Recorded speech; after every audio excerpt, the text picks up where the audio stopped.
স্বাস্থ্যকেন্দ্রের জমিতে জল প্রকল্প নির্মাণের মামলা মঙ্গলবার ফের শুনানির জন্য উঠেছিল কলকাতা হাইকোর্টে। এদিনও রাজ্যের ভূমিকায় প্রশ্ন তুলল রাজ্যের সর্বোচ্চ আদালত। দক্ষিণ ২৪ পরগনার মথুরাপুর ২ নম্বর ব্লকে প্রাথমিক স্বাস্থ্য কেন্দ্রের মামলাটি এদিন উঠেছিল প্রধান বিচারপতি টি.এইচ. শিবজ্ঞানম এবং বিচারপতি চৈতালি চট্টোপাধ্যায়ের ডিভিশন বেঞ্চে। সেখানেই আদালতের পর্যবেক্ষণ, মুখ্যমন্ত্রীর ঘোষণার উল্টো কথা বলছে রাজ্যের স্বাস্থ্য সচিব। এদিন আদালতের পর্যবেক্ষণ, রাজ্যের মুখ্যমন্ত্রী চিকিৎসকদের জন্য ঘোষণা করেছেন, আর এদিকে স্বাস্থ্য সচিব হলফনামা দিয়ে উল্টো কথা বলছেন। সেই হলফনামা নিয়ে আমরা উদ্বেগ প্রকাশ করেছিলাম। গতকাল মুখ্যমন্ত্রী চিকিৎসকদের জন্য বহু ঘোষণা করেছেন, বেতন বৃদ্ধি করেছেন, সাসপেনশন তুলে নেওয়ার কথাও জানিয়েছেন। আদালত এই মামলায় স্বাস্থ্যকেন্দ্রের পরিকাঠামোর বিষয়ে স্বাস্থ্য সচিবের অবস্থানের সমালোচনা করেছিল। স্বাস্থ্য সচিবের হলফনামা নিয়ে এদিন আদালত উদ্বেগ প্রকাশ করছে।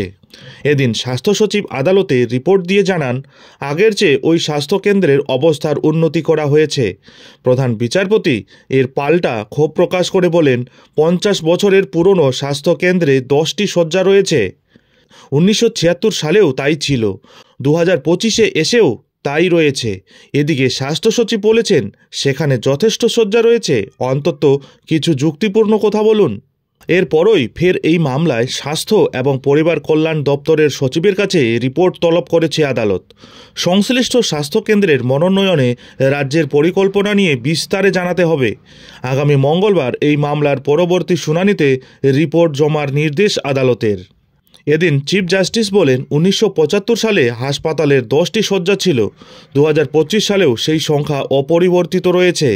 এই ঘটনায় আমরা অসন্তুষ্ট নই, আসলে আমরা দুঃখিত।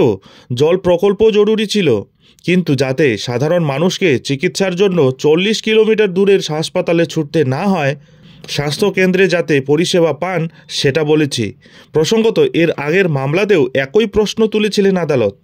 প্রসঙ্গত, 1962 সালে মথুরাপুর 2 নম্বর ব্লকের ওই স্বাস্থ্যকেন্দ্র তৈরির জন্য জমি দিয়েছিলেন আবেদনকারী জাকির হোসেন মোল্লার পিতামহ।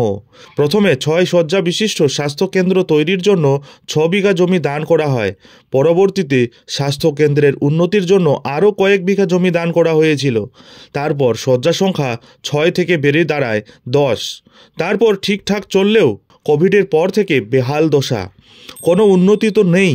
উল্টে স্বাস্থ্যকেন্দ্রের ফাঁকা অংশে জনস্বাস্থ্য কারিগরি দপ্তরের অনুমতিতে একটি পাম্প তৈরির কাজ চলছে। এই সিদ্ধান্তকে চ্যালেঞ্জ করেই কলকাতা হাইকোর্টে জনস্বার্থ মামলা করেন জাকির হোসেন। এখন দেখার বিষয় হলো পরবর্তী শুনানিতে আদৌ কী হতে চলেছে।